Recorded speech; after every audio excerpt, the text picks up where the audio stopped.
வணக்கம். இன்னைக்கு நம்ம பார்க்க போறது மிதுன ராசிக்காரங்களுக்கு ராகு கேது பயிற்சி. அப்ப 2025, 2026ல ராகு கேது பயிற்சி ஆல்ரெடி இப்ப தான் நடந்திருக்குன்னு கேள்விப்பட்டிருப்பீங்க. ஸோ அப்ப இந்த ராகு கேது பயிற்சி இந்த மிதுன ராசியில் பிறந்த மிருகசீரிட நட்சத்திரம், திருவாதிரை நட்சத்திரம், புனர்பூச நட்சத்திரக்காரங்களுக்குலாம் நல்ல விதமா இருக்குமா அப்படின்ற ஒரு கேள்வி. ஸோ காரணம் ராகு கேது பயிற்சியும் நடக்குது. இது எங்களுக்கு ஏதாவது ஒரு சில மாற்றங்கள் இருக்குமா அப்படின்னு ஒரு சிலர் யோசிச்சுக்கிட்டு இருப்போம். ஸோ அவங்களுக்கு இந்த ராகு கேது பயிற்சி எப்படி இருக்குது அப்படின்னு. ஏன் அப்படின்னா பொதுவாக இந்த ராகு கேது மொத்தம் பரமபத விளையாட்டு மாதிரி தான். ஸோ ஒன்று ஏணியாவும் ஒன்று பாம்பாவும் செயல்படும். ஸோ இதில் யார் ஏணியாகவும் யார் பாம்பாவன்றது அவங்களுக்குள்ளே ஒரு கன்ஃபியூஷன். அந்த ராசிநாதனை பொறுத்தே இவர்கள் செயல்படுவார்கள். அந்த ராசியில் உள்ள நம்ம சக மனிதர்களாக நாம் மிதுன ராசிக்காரங்கள் இருந்தோம்னா நம்மளோட நிலையறிந்து மோஸ்ட்லி இவங்க செயல்படுவாங்க. ஸோ அதன் அடிப்படையில் தான் இந்த ராகு கேது பயிற்சி மொத்தம் 1.5 வருஷத்தில் எங்களுக்கு ஏதாவது பலன்கள் இருக்குமா அப்படின்ற ஒரு கேள்வி நிறைய பேருக்கு இருந்துகிட்டே இருக்கும். ஸோ அதன் அடிப்படையில் தான் இன்றைக்கி பிரித்து ஒரு சில விஷயங்கள்லாம் உங்களுக்கு எடுத்துகிட்டு வந்திருக்கிறேன். ஸோ அப்போ இந்த வீடியோ முடியும் போது உங்களுக்கே ஒரு கூற்று உங்களுக்கு கிடைக்க வரும். ஸோ இது வரைக்கும் ராசிக்கு 4ல் சுகஸ்தானத்துலேருந்து கேது இருந்தார் கடந்த 1 வருஷம். அதுபோக ராசிக்கு 10ல் தொழில் ஸ்தானத்தில் ராகு இருந்தார். பட் இந்த வட்டம் ராகு கேது உங்களுக்கு பாசிட்டிவாக நீங்கள் பாசிட்டிவ் தான். ஸோ ஃபஸ்ட்டே பாசிட்டிவாக தான் இருக்கார். அப்போ இதுக்கப்புறம் இது உங்களோட எண்ணம் செயல்லாம் எப்படி செயலாக போகுது அப்படின்னு தான். ஏன் அப்படின்னா இப்போதைக்கு ராசிக்கு 3ல் கேது வரப்போகிறாரு. அப்போ கேது ஆல்ரெடி வந்துட்டார். அப்போ கேது உங்களுக்கு எங்கே இருக்கிறாரு அப்படின்னா முயற்சி ஸ்தானம், தைரியஸ்தானம், சகோதர ஸ்தானம். அதுபோக ராகு ராசிக்கு 9ல் பாக்கிய ஸ்தானத்தில் இருக்கிறார். அப்போ இந்த 2 ஸ்தானமும் சூப்பரா அப்படின்னு கேட்டால் சூப்பர் தான். ஸோ 3, 9 அப்படிங்கும்போது உங்களுக்கு நல்ல விதமாக தான் இருக்க போகிறாங்க. அப்போ இவங்களால் எனக்கு அடுத்து எந்த வித கெடுபலன்கள் வருமானு கேட்டால் அந்த கான்செப்ட்லாம் கிடையாது. ஸோ அப்போ இவங்க உங்களுக்கு நிறையா பலன்களை உங்களுக்கு மாற்றி கொடுக்க போகிறாங்க. ஸோ அப்போ அது என்ன அப்படின்னு இப்போ பல தரப்பட்ட மக்களுக்கு போய் சேர்ற வகையில் இந்த வீடியோ நான் செஞ்சுருக்கிறேன். அதுபோக உங்களோட பர்சனல் ரிலேட்டாகவும் இதில் வரும் அப்படின்றத நீங்கள் கிளைமேக்ஸில் பார்த்தா தான் உங்களுக்கு தெரியும். கிளைமேக்ஸ் வரைக்கும் பார்த்தா சரிங்களா. ஸோ இப்போ ராகு டிரான்ஸ்ஃபர் ஆகிருக்கிறாரு. அப்போ ராகு பகவான் மிதுன ராசிக்கு 9ல் வந்திருக்காரு. அப்போ 9னா அவருக்கு ஒரு 10 டைப்ஸ் ஆஃப் பாயிண்ட்ஸ் எல்லாம் இருக்குது. அப்போ இதில் ராசிக்கு இவர் 9ல் வரும்போது தொழில். அப்போ தொழில் மாற்றம். இப்போ தொழில் தான் எனக்கு கடந்த 1.5 வருஷம் தொழிலில் பிரச்சனை, தொழிலில் வேலை செய்ய முடியல, சரியாக நான் இல்லை, யாருக்கிட்டையும் வேலை உருப்படியாக பண்ண முடியல, தொழில் பண்ணுறவங்ககிட்ட பிரச்சனை, கூட செய்கிறவங்ககிட்ட பிரச்சனை, சக மனிதர்கள்ட்ட பிரச்சனை அப்படின்ட்டு இருந்துகிட்டு இருக்கோம். அப்போ இந்த தொழிலில் உங்களுக்கு ஒரு சில மாற்றத்தை இவர் ஏற்படுத்துவார். இதுக்கப்புறம் அடுத்த ஒரு 1.5 வருஷத்துக்கு உங்கள் தொழில் நிமித்தமாக இருந்த பிரச்சனைகள்லேருந்து நீங்கள் ரிலீவர் ஆவீங்க. ஸோ அதுதான் ஒரு இது. அப்போ எல்லாருக்குமே காமனாக படித்து முடித்த உடனே நம்ம தொழில் தான். ஸோ அது வேலை செஞ்சாலும் சரி, பிஸ்னஸ் செஞ்சாலும் சரி, அந்த விஷயங்கள்லேருந்து உங்களுக்கு ஒரு சில மாற்றங்கள். அப்போ புதிதாக நீங்கள் வேலைக்கு மாற்றம் பண்ணலாம்னு நினைச்சாலும் சரி, இல்லை ஒரு பதவி உயர்வு பண்ணதாக இருந்தாலும் சரி, அதெல்லாம் உங்களுக்கு ஒரு மாற்றத்தை இவர் ஏற்படுத்துவார். அப்போ புதிய தொழில் தொடங்குவதற்கும் எங்களுக்கு ஓகே அப்படிங்கட்டா. ஸோ புதுசாக தொழில் தொடங்கணும்னு நினச்சிக்கிட்டு இருக்கிற இந்த மிதுன ராசிக்காரங்களுக்கு வாய்ப்புகள் இருக்குது. ஸோ நல்ல விதமாக அமைப்புகள் வந்துச்சுன்னா தாராளமாக நீங்கள் சேஞ்ச் பண்ணிக்கலாம். ஸோ சேஞ்ச் கிடையாது, தொழிலை ஆரம்பிச்சிக்கலாம். இல்லை ஏற்கனவே கிடப்பில் கிடந்த தொழிலை கூட மறுபடியும் இம்ப்ரூவ்மெண்ட் பண்ணிக்கலாம். ஸோ வாய்ப்புகள் இருக்குது. அடுத்த ஒரு 1.5 வருஷம் உங்களுக்கு தொழில் ஸ்தானத்தில் இவர் எந்தவித பாதிப்புகளையும் ஏற்படுத்த மாட்டார். அப்போ ராகு உங்களுக்கு தைரியமாகவே செயல்படுவார். ஸோ அதை பண வரவுகள். ஸோ அப்போ ஆல்ரெடி காமனாகவே நமக்கு பணம் தானே பிரச்சனை. காமனாக அந்த மனுஷன் உயிர் வாழ்கிறதுக்கு பணம் வருமா வராதா அந்த கேள்வி தான் எங்களுக்கு இருக்குதா இல்லையா அதை மட்டும் சொல்லுங்கள் அப்படின்னா. ராசிக்கு 9 பாக்கியஸ்தானம். பாக்கியஸ்தானத்தில் ராகு வந்திருக்கிறார் அப்படின்னாலே இன்கம் பேசஸ் நமக்கு இருக்குது அப்படின்றத நினைவில் வச்சுக்கோங்க. நல்ல ஒரு வருமானங்கள் இருக்கும். பட் நம்ம சும்மா யாரும் நம்ம கொண்டு கொடுக்க மாட்டாங்க. நீங்கள் எந்தெந்த துறையில் எந்தெந்த ரிலேட்டடாக இருக்கிறீங்களோ அந்தந்த துறையில் ஆத்மபூர்வமாக நீங்கள் வேலை செஞ்சீங்க அப்படின்னா அதுக்குரிய வருமானம் உங்களுக்கு இருக்குது அப்படின்றத நினைவில் வச்சுக்கோங்க. அதுக்கப்புறம் தொழில் பிரச்சனை. ஸோ அப்போ தொழில் சார்ந்த இப்போ தொழில் செய்கிறவங்ககிட்ட, வியாபாரம் செய்கிறவங்களுக்கு எப்படியாவது ஒரு பிரச்சனை இருந்துக்கிட்டே இருக்கும். நம்ம சுமூகமாக நல்ல நிதானமாக வேலை செஞ்சோம் அப்படின்ற ஒரு பேர் யாருக்கும் இருந்தது இருக்காது. அப்போ இதுக்கப்புறம் ஏன்னா இதுக்கு முன்னாடி ராசிக்கு 10ல் தானே ராகு இருந்தார். இதுக்கப்புறம் இந்த ராசிக்கு 9ல் உள்ள ராகு உங்களை தொழில் ஸ்தானத்தில் உள்ள பிரச்சனைகள்லேருந்து உங்களுக்கு ரிலீவர் கொடுப்பார். ஸோ அப்போ இதுக்கப்புறம் உங்களுக்கு நல்ல ஒரு மன நிம்மதியோடு இருப்பீங்க. ரெண்டாவது மன நிம்மதி. அப்போ மனம் நிம்மதி அப்படின்னு வரும்போது ஸோ இது வரைக்கும் அச்சீவ் பண்ணுவேனா, சக்ஸஸ் பண்ணுவேனா, ப்ரொமோஷன் அடிப்பேனா, மேலே ஏறி வருவேனா அப்படின்ற ஒரு குழப்பம் இருந்துச்சுல, அந்த குழப்பத்துக்கெல்லாம் ஒரு நிம்மதியை உங்களுக்கு இவர் ஏற்படுத்துவார். ஸோ அது ஒரு பாசிட்டிவ். அப்போ இது எல்லா தரப்பு வயதுன்னு இருக்குமா அப்படின்னு கேட்டால் ஸோ சின்ன பசங்களுக்கு பிரச்சனை இல்லை, ஸோ வயசானவங்களுக்கு பிரச்சனை இல்லை. இந்த மிட்டில் இருக்கும்ல அந்த 20-80க்குள்ளே இவங்களுக்கெல்லாம் ஒரு மன நிம்மதி. ஸோ மனசில் சரி ரைட்டு ஏதோ ஒன்று அச்சீவ் பண்ணிட்டோம், சாதிச்சிருவோம் அப்படின்ற ஒரு மன நிம்மதி உங்களுக்கு வரும். சரிங்களா. ஸோ அதுபோல் உங்களுக்கு ராசிக்கு 9 ராசி காமனாக யார், இந்த மிதுன ராசிக்காரங்களுக்கு அப்பா ஸ்தானம். ஸோ உங்களோட தகப்பன். இப்போ மிதுன ராசியில் பிறந்த தகப்பன் இருக்கிறவங்களுக்கு, ஸோ தகப்பன் இல்லாதவங்களுக்கு நீங்கள் அதை விட்டுருங்க, உங்கள் மாமனாரை நீங்கள் ஃபோக்கஸ் பண்ணிக்கலாம். ஸோ பட் அப்பாவோட உடல் ஆரோக்கியத்துக்கு மட்டும் கொஞ்சம் குறைபாடுகள் இருக்கும். ஸோ ஆரோக்கியம் சார்ந்த விஷயங்கள்லாம் கொஞ்சம் டேக் கேர் பண்ணிக்கோங்க. ஸோ அதுபோக வந்து அவங்க மூலியமா வந்து ஒரு சில அன்பு, அந்யோன்யம் அவங்களால ஒரு சில விஷயங்கள் உங்களுக்கு சாதகமாக நடக்கும். பட் இருந்தாலும் அப்பாவோட உடம்பை டேக் கேர் பண்ணிக்கோங்க. ஸோ அப்பாவால் எப்படின்னா நம்ம ஒரு ஃப்ளோவில் போய்கிட்டு இருப்போம். பட் வந்து அப்பாவால் வந்து எனக்கு இப்போ இங்கே அங்கங்கே பிரச்சனை இருக்குதுண்ணே, செலவாகுதுண்ணே, அப்பா ஆஸ்பத்திரி கூட்டு போகணும் அப்படின்ற ஒரு இது இருக்கும். பட் இருந்தாலும் உங்கள் கடமையை பார்த்துக்கோங்க. நம்மளை பெற்று வளர்த்து விட்டவங்களுக்கு வந்து நம்ம கடமையை வந்து மோஸ்ட்லி பார்த்துக்கிற மாதிரி ஃபாலோ பண்ணிக்கோங்க. சரிங்களா? ஸோ அதுபோக வந்து சொத்து. அப்போ அதே 9ஆம் இடத்துல ராகு வந்திருக்கிறார் அப்படின்னாலே பூர்வீக ஸ்தானம் தான். அப்போ பூர்வீக ஸ்தானம் கன்சிடர் தான். நம்ம அப்பார் வழியில் உள்ள சொத்துக்கள் நமக்கு வந்து கிடப்பில் கிடக்கலாம், விற்காமல் இருக்கலாம். அதை வந்து இதுக்கப்புறம் சேல்ஸ் ஆகிறது, அதில் ஒரு பெனிஃபிட்ஸ் ப்ராஃபிட்ஸ் எடுக்கிறது, எதிர்பாராத பண வரவுகள்னால் இப்படி தான். எதிர்பாராத பண்ணால் ஒன்று லோன் கிடைக்கும், இல்லைன்னா சொத்து சேல் ஆகும், இல்லைன்னா பழைய வாகனங்கள் வீடை விற்றுட்டு புதுசாக வாங்குறது, அதுபோக வேறு ஏதாவது கொடுத்து வச்சுருந்த கடன்லாம் திருப்பி வர்றது, இந்த மாதிரி விஷயங்கள்லாம் உங்களுக்கு சாதகமாக நடக்கும் அப்படின்றத நினைவில் வச்சுக்கோங்க. ஸோ அதுபோல் வந்து வெளிநாட்டு வேலை பயணம்.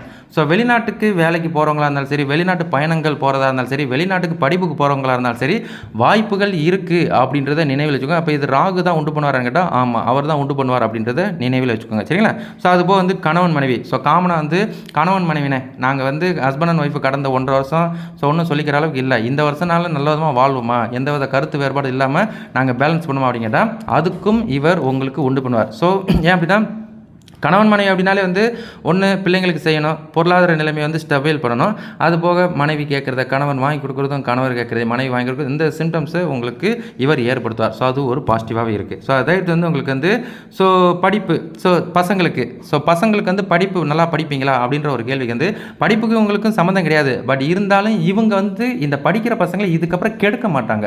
ஸோ அதனால் வந்து கெடுக்காத அளவுக்கு அவங்க வந்து மோடரேட்டாக இன்னமும் படிப்பாங்க. இந்த வருஷம் ஸ்கோர் பண்ணுறது, ஸோ A+ எடுக்கிறது, A ஸ்கோர் எடுக்கிறது, அதுபோக வந்து நல்ல ஒரு மதிப்பெண்கள் எடுக்கிறதுக்குரிய அம்சத்தை இவர் ஏற்படுத்துவார். ஸோ அது ஒரு பாசிட்டிவாக இருக்குது. ஸோ அதுபோக வந்து கூட்டுத்தொழில். இப்போ ஆல்ரெடி வந்து நானும் என் நண்பரும் சேர்ந்து பிஸ்னஸ் பண்ணலான்னு இருக்கோம், இல்லை நானும் என் தம்பியும், நானும் என் அண்ணனும், நானும் என் அக்காவும், நானும் என் தங்கையும் அப்படின்னு வருதுல, அந்த கான்செப்டில் கூட்டு முயற்சிகளில் ஏதாவது நீங்கள் பண்ணணும்னு நினச்சா கூட அதுவும் உங்களுக்கு சாதகமாக இருக்குது அப்படின்றத நினைவில் வச்சுக்கோங்க. ஸோ இதெல்லாம் வந்து உங்களுக்கு ஒரு பாசிட்டிவான வைப் தான், பாசிட்டிவான பலன்களில் தான் ராகு இருக்கிறார் அப்படின்றத மனநிலையில் வச்சுக்கோங்க. ஸோ அப்போ கேது என்ன தான் பண்ணுவார் அப்படின்னா, இப்போ ராகு கேது வந்து பிரித்து பார்க்க முடியாது. ஏன்னா ராகு கேது வந்து பரமபத விளையாட்டு மாதிரி, இவரை வந்து ஒரு சைடு பார்த்தோம்னா இவரையும் ஒரு சைடு பார்க்கணும். அப்போ இந்த கேதுக்குன்னு ஒரு 10 பாயிண்ட்ஸ்லாம் இருக்குது. அப்போ கேது அப்படின்னு வரும்போது வந்து ஸோ கேது எங்கே நிற்கிறார், ராசிக்கு 3ல் வந்து சகோதர ஸ்தானத்தில் நிற்கிறார். அப்போ சகோதர ஸ்தானம்னா சகோதர ஸ்தானம், தைரிய ஸ்தானம், முயற்சி ஸ்தானம். ஸோ இந்த கான்செப்ட் தான். அப்போ இந்த சகோதர ஸ்தானம் அப்படின்னு வரும்போது வந்து உங்களோட சகோதரர்கள் கூட, இளைய சகோதரர்கள் கூடயும் மூத்த சகோதரர்கள் கூடயும் நீங்கள் நல்ல ஒரு அன்பு அந்யோன்யமாக இருப்பது நல்லது அப்படின்றத நினைவில் வச்சுக்கோங்க. அவங்கக்கிட்ட சில கருத்து வேறுபாடுகள் வரும். பட் நீங்கள் டேலண்டர்ஸ், மிதுனராசிக்காரங்க டேலண்டர்ஸ், உங்கள் டேலண்டர்ஸை கரெக்டாக நீங்கள் அவங்கக்கிட்ட பயன்படுத்திக்கோங்க. ஸோ அப்போ நீங்கள் மேலே ஏறி வருவீங்க. பட் அவங்களால கருத்து வேறுபாடுகள் வராத அளவுக்கு, குடும்பம் பிளவு ஏற்படாத அளவுக்கு வாழ்ந்துக்கிறது நல்லது. மற்றபடி வந்து இடம் மாற்றம். ஸோ ஆல்ரெடி வந்து நான் வந்து ஒரு இடத்துல இருந்து இன்னொரு இடத்துக்கு வேலைக்கு இடம் மாற்றுவேனா, ஸோ இல்லாட்டினா வீடு மாறி போகலான் இருக்கிறேன், இல்லாட்டினா நான் பெர்த்து பிளேஸே மாற்றி வேறு எதுக்காவது போய் செட்டில் ஆகலான் இருக்கேன், அந்த கான்செப்ட்டுக்கும் உங்களுக்கு வாய்ப்பு இருக்குது. அதை இந்த கேது பகவான் உங்களுக்கு ஏற்படுத்துவார் அப்படின்றத நினைவிலே வச்சுக்கோங்க. ஸோ அதுபோக வந்து தேவையில்லாத விஷயங்கள்லாம், ஸோ உங்களுக்கு தேவையில்லாத விஷயங்கள்லாம் இது வரைக்கும் வந்து ஒரு குழப்பங்கள் இருந்துக்கலாம், நீங்களே அதில் போய் மாட்டிக்கிட்டு முழிச்சிருந்துக்கலாம், நீங்கள் வந்து உதவி பண்ண போயிருந்துக்கலாம், ஆனால் அதில் போய் நீங்கள் மாட்டிக்கிட்டு முழிச்சிட்டு இருப்பீங்க. இந்த விஷயங்கள்லேருந்து உங்களுக்கு ஒரு ரிலீவர் உண்டு, அதையும் நினைவில் வச்சுக்கோங்க. அப்போ கேது வந்து உங்களுக்கு தைரிய ஸ்டாண்டில் நின்று இந்த தேவையில்லாத பிணிப்படை பிரச்சனையிலேருந்து ஆட்டோமேட்டிக்காக ரிலீவ் வாங்க. ஸோ காமனாக எப்படி நம்ம ஒன்று வீட்டில் பிரச்சனை இருக்கும், இல்லைன்னா வேலை செய்கிற இடத்துல பிரச்சனை இருக்கும், இல்லை தொழில் செய்கிற இடத்துல கஸ்டமர்கிட்ட பிரச்சனை இருக்கும். அந்த தேவையில்லாத பிரச்சனை இதுக்கப்புறம் இருக்காது. இதுக்கப்புறம் ஒரு மன நிம்மதி. ஸோ அப்போ வந்து நல்ல நேரமா அப்படிங்கிட்டா இது ஒரு நல்ல நேரம் தான் அப்படின்றத நினைவில் வச்சுக்கோங்க. சரிங்களா? ஸோ அதுபோல் வந்து கேது ராசிக்கு 3ல் வந்து நிற்கிறார் அப்படின்னாலே வந்து கடவுள் நம்பிக்கை, இதுக்கு மேலே கடவுள் மேலே நம்பிக்கை வரும். எல்லாருக்கும் ஒவ்வொரு இஷ்ட தெய்வங்கள் இருக்கும், அதுபோக குல தெய்வங்கள் இருக்கும். அதை தவிர்த்து வந்து நாம் நேர்த்திக்கடன் போட்டுக்கிட்ட தெய்வங்களும் இருக்கும். ஸோ அதனால் அந்த கடவுள் நம்பிக்கை, கடவுளுக்கு செய்முறைகள் செய்கிறது, ஸோ அந்த மாதிரி விஷயங்கள் உங்களுக்கு இருக்குது அப்படின்றத நினைவில் வச்சுக்கோங்க. அதுக்குரிய கடவுள் இன்கம் பேசிஸ்லாம் இருக்கும், அதெல்லாம் நீங்கள் கரெக்டாக பயன்படுத்திக்கோங்க. குடும்பம் குட்டியோட கோயில்களும் போய்ட்டு வருது சிறப்பு, அதையும் மைண்டில் வச்சுக்கோங்க. ஸோ அது போக ஹெல்த்து. ஸோ அது இது வரைக்கும் ராசிக்கு 4ல் வந்து கேது இருந்த கேது போக வந்து உடம்பை ரொம்ப ஒஸ்டாகிட்டார், இன்னமும் எங்களுக்கு வந்து ராகேது பயிற்சி முடிஞ்சாலும் உடம்பு செட் ஆகலை அப்படின்ற ஒரு ஃபீல், அது வந்து ஒரு நம்ம நெகட்டிவ் ஆகுறா. பட் இப்போ வந்து ராசிக்கு 3ல் கேது வந்துட்டதுனால உடல் ஆரோக்கியத்தில் ஒரு முன்னேற்றம். இதுக்கப்புறம் வந்து உங்களுக்கு தீராத நோய்கள் ஏற்படுவதற்குரிய வாய்ப்புகள் இருக்காது, கொஞ்சம் உடம்பை டயர்ட்லெஸ் ஆகிறதுக்குரிய அம்சங்கள் இருக்காது அப்படின்றத நினைவில் வச்சுக்கோங்க. சரிங்களா? ஸோ அப்போ இதுக்கப்புறம் வந்து இவரும் அதே தான். ஸோ கேது ராசிக்கு 3ல் இருக்கிறதுனால வேலை இடத்துல பிரச்சனைகள் இது வரைக்கும் இருந்துக்கிட்டு இருந்துச்சு. இதுக்கப்புறம் நாள் நீங்குமா? இதுக்கப்புறம் நான் உண்டு என் வேலை உண்டு இருப்பேனா? அப்படின்ற ஒரு கேள்விக்கும் உங்களுக்கு ஒரு ரிலீவர் தான். இதுக்கப்புறம் நீங்கள் உண்டு உங்கள் வேலை உண்டுன்னு இருக்கலாம். அந்த வேலை இடத்துல பிரச்சனைகள்லேருந்து நீங்கள் ரிலீவர் ஆவீங்க. சரிங்களா? ஸோ இவரும் அந்த படிக்கிற பசங்களை பார்ப்பாரா அப்படின்னு கேட்டால், ஸோ இப்போ மேற்கொண்டு மேற்படிப்பு படிக்கணும், ஹையர் ஸ்டடீஸ் படிக்கணும், இல்லை தடைப்பட்ட படிப்பை மறுபடியும் கண்டினியூ பண்ணலாம் அப்படின்னு நினச்சிக்கிட்டு இருக்கிற ஒரு சில மிதுன ராசிக்காரங்களுக்கெல்லாம் மறுபடியும் நீங்கள் மேல் படிப்பு படிக்கலாம். ஸோ நீங்கள் சயின்ஸ் ரிலேட்டடாக இருக்கலாம், இல்லாட்டா அக்கௌண்ட் சம்மந்தப்பட்ட ரிலேட்டடாக இருக்கலாம், ஆராய்ச்சி சம்மந்தப்பட்ட ரிலேட்டடான விஷயங்கள்லாம் இருக்கலாம். ஸோ இன்னமும் அதுக்குரிய வெற்றிகள் ஸோ ஓங்குறதுக்குரிய அம்சத்தை இவர் ஏற்படுத்தார். ஏன்னா கேது ராசிக்கு 3ல் இருந்தால் பிரெயினியாக இருக்கும், வேலை பிரெயினியாக இருக்கிறதுக்குரிய அம்சத்தை ஏற்படுத்தார். ஸோ அதுவும் உங்களுக்கு சாதமாக இருக்குது அப்படின்றத நினைவில் வச்சுக்கோங்க. ஸோ அதுபோல் வந்து விளையாட்டு ராசிக்கு 9ல் ராகு, கேது ராசிக்கு 3ல். அப்போ தைரியம், தன்னம்பிக்கை. அப்போ விளையாட்டு துறையில் ஸோ விளையாட்டில் வந்து நீங்கள் வந்து இருக்கிறீங்க. ஸோ விளையாட்டு சார்ந்த விஷயங்களை நம்ம மேலே ஏறி வருமானு கேட்டால், ஃபோர்த் லைனில் இருக்கிறவங்களுக்குலாம் வந்து ஒரு முன்னேற்றம் இருக்குது அப்படின்றத நினைவிலே வச்சுக்கோங்க. சரிங்களா? ஸோ அதுபோல் வந்து பதவி உயர்வு. ஸோ பதவி 10வது இப்போ வந்து எனக்கு ப்ரொமோஷன் கிடைக்குமா? ஆல்ரெடி ஒரு கம்பெனியில் 10 வருஷம் வேலை செஞ்சேன், 5 வருஷம் வேலை செஞ்சேன், எனக்கு அடுத்து வந்தாங்களா ப்ரொமோஷன் அடிச்சிட்டாங்க, இன்னும் நான் அடிக்கலை, எனக்கு வாய்ப்பு இருக்குதான்ற கேள்விக்கும் உங்களுக்கும் ப்ரொமோஷனுக்கு வாய்ப்பு இருக்குது அப்படின்றதையும் தெளிவுபடுத்திக்கோங்க. இருக்குது, இந்த வருஷத்தை கரெக்டாக பயன்படுத்திக்கோங்க. இதுக்கப்புறம் எங்கேயுமே மிஸ் ஆகாது அப்படின்றத நினைவில் வச்சுக்கோங்க. ஸோ மற்றபடி இன்வெஸ்ட்மெண்ட் பண்ணலாமா, ஃபோரெக்ஸு, ஆன்லைன் பிஸ்னஸ்ஸு, ஸோ இது மார்க்கெட்டு வேல்யூ அப்படின்லாம் உங்களுக்கு இருக்கும். ஸோ அப்போ இந்த மிதுனராசிக்காரங்களுக்கெல்லாம் எப்பவுமே வந்து இந்த ஆன்லைனில் இன்வெஸ்ட்மெண்ட் பண்ணுறது, ஸோ ஃபோரெக்ஸ் விளாட்றது, ஆன்லைன் ட்ரேடிங் எடுக்கிறது, இந்த மாதிரி விஷயங்கள்லாம் அதிகமாக மைல்டு இருந்துகிட்டே இருக்கும். இதில் வந்து உங்கள் ஜனன ஜாதத்தை டபுள் செக் பண்ணிக்கோங்க. ஜனன ஜாதத்தில் அகேன்ஸ்டான தசாபதிகள் நடக்கலைன்ற பட்சத்தில் நீங்கள் நல்லதுமாக ட்ராவல் பண்ணலாம். மற்றபடி மார்க்கெட் வேல்யூ இப்போதைக்கு மார்க்கெட் வந்து ஃபேக்காக ஓடிக்கிட்டு இருக்குதா, இல்லை உண்மையாக தான் ஓடிக்கிட்டு இருக்குதா அப்படின்றத பார்த்து அதிலலாம் நீங்கள் தொடர்வது நல்லது. இல்லாட்டினா அன்வான்டான விஷயங்களை போட்டு மாட்டிக்கிட்டு அலாபரியான பணத்துக்கு ஆசைப்பட்டு நான் கோசமானேன் அப்படின்ற மாதிரிக்கு வந்துடாதீங்க. சரிங்களா? ஸோ இதை தவிர்த்து இப்போ இதுதான் வந்து உங்களுக்கு மேஜரான பாயிண்ட்ஸு. பட் இதை தவிர்த்து வந்து நம்ம ரவுண்டுக்கு வருவோம். இப்போ நம்ம ரவுண்டுனா 3 நட்சத்திரத்துக்காரங்கள். இந்த 3 நட்சத்திரத்துக்காரங்கள் மிருகசீரிடம் செவ்வாய் தசை, ஸோ அது போக திருவாதிரை ராகு தசை, அது போக புனர்பூசம் குரு தசை, இந்த மாதிரி தான் வந்து நீங்கள் பிறந்திருப்பீங்க. அப்போ இந்த மாதிரி பிறந்தவங்கலேருந்து ஒவ்வொருத்தவங்க ஒவ்வொரு தசாக்கள் இருப்பீங்க. அப்போ எக்ஸாம்பிள் வந்து இப்போ வந்து செவ்வாய் தசை, இப்போ மிருகசீரிடத்தில் நீங்கள் பிறந்திருக்கிறீங்க அப்படின்னாலே வந்து செவ்வாய் தசை ராகு தசை.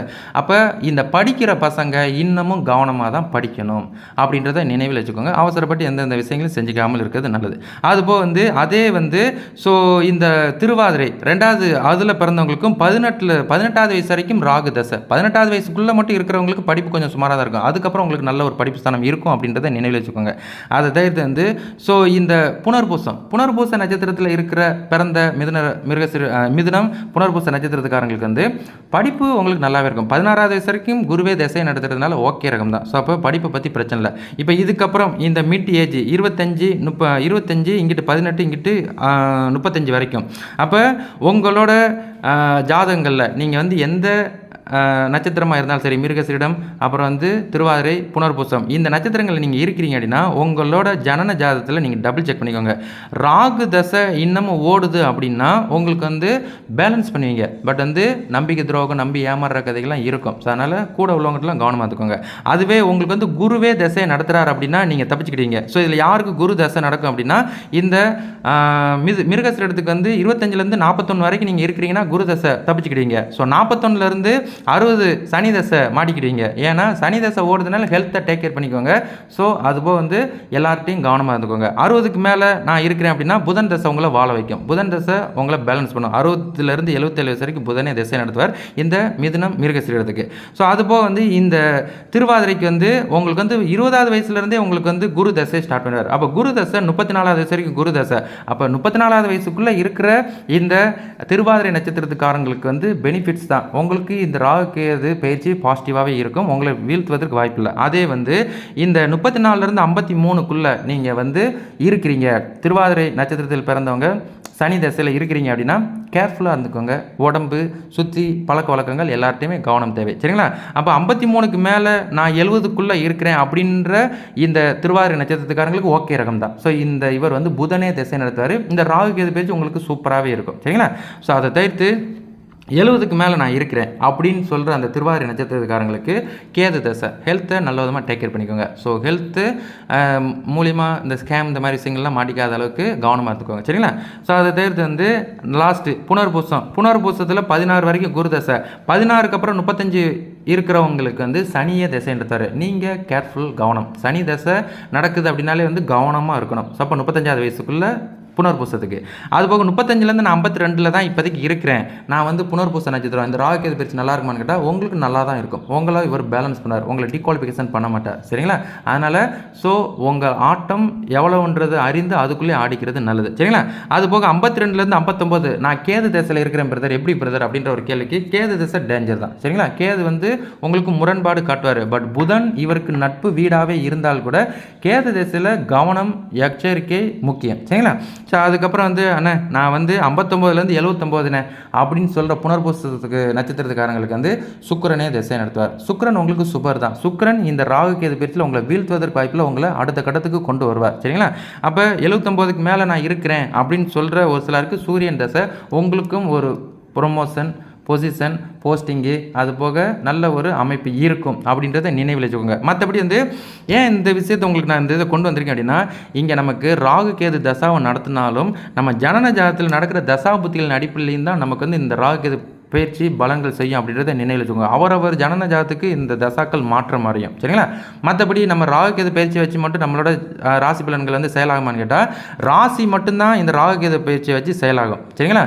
மற்றபடி ராசிக்கு சனி பயிற்சி இருக்குது, குரு பயிற்சி இருக்குது, இதர கிரகங்களோட பயிற்சிகளாக இருக்குது. அவங்களோட நிலை அறிந்து உங்களுக்கு பலன்கள் மாறி வரும். மற்றபடி வந்து இந்த வட்டம் இந்த 25, 26 ராகு கேது உங்களுக்கு சுபமாகவே இருக்குது அப்படின்றத நினைவில் வச்சுக்கோங்க. அப்படி சுபமாகவே வரல, நீங்கள் சொல்கிறதெல்லாம் பொய், அதெல்லாம் ஒன்றும் சொல்லிக்கிற அளவுக்கு இல்லை அப்படின்னா உங்கள் ஜனன ஜாதத்தை டபுள் செக் பண்ணிக்கோங்க. ஜனன ஜாதத்தில் தொழில் தன் பர்ஃபெக்டாக இருந்துச்சுன்னா தொழில் செய்கிறவங்களுக்கு ஓகே ரகம் தான். சரிங்களா? மற்றபடி இதோட இந்த பதிவு முடிச்சுக்கிடுவோம். அடுத்த பதிவில் மறுபடியும் தொடருவோம். சரிங்களா? நன்றி, வணக்கம்.